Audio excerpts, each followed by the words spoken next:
CPS రద్దు చేశారా? మద్యపాన నిషేధం చేశారా? పోలవరం కంప్లీట్ చేశారా? ఏం చేశారు రాష్ట్రానికి? అమరావతి రాజధాని ఏం బిల్డ్ చేశారు? ఇవాళ రోజున పరిపాలనా రాజధాని అంట విశాఖలో ఎందుకు కట్టుకున్నాడయ్యా?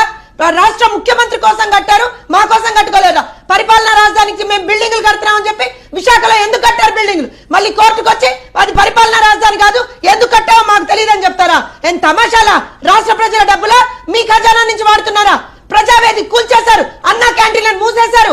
ఏది ప్రతి ఒక్కటి మీరు ఇవాళ రోజున ప్రజల్ని మోసం చేశారు, దగా చేశారు, ప్రజలను అనుక్షణం వేధిస్తున్నారు. అయినా సరే మేం పద్ధతిగా ప్రతిసారి కూడా మీరు తప్పు చేస్తున్నారని చెప్తున్నాం. మేము ఇవాళ నేను మిమ్మల్ని ఒక 3 విషయాల్లో అడిగాను. ఆ 3 విషయాల్లో మీరు మాట్లాడకుండా మేము ఇంకోటి ఏదో చేసాం, ఇది చేసాం, అది చేసాం అని చెప్తున్నారు. మీ ఒక హామీ చెప్పనా? ఎస్సీలు నా ఎస్సీలు, నా ఎస్టీలు, నా బీసీలు, నా మైనారిటీలు అని చెప్తారు కదా. ఇందాక బాలకోటే గారు చెప్పినట్టుగా నామినేటెడ్ పదవుల్లో ఎస్సీలకు రిజర్వేషన్లు కల్పిస్తూ చట్టం తీసుకొస్తామన్నారు. తీసుకొచ్చారా? టీచర్ల భర్తీ చేస్తామన్నారు. చేశారా?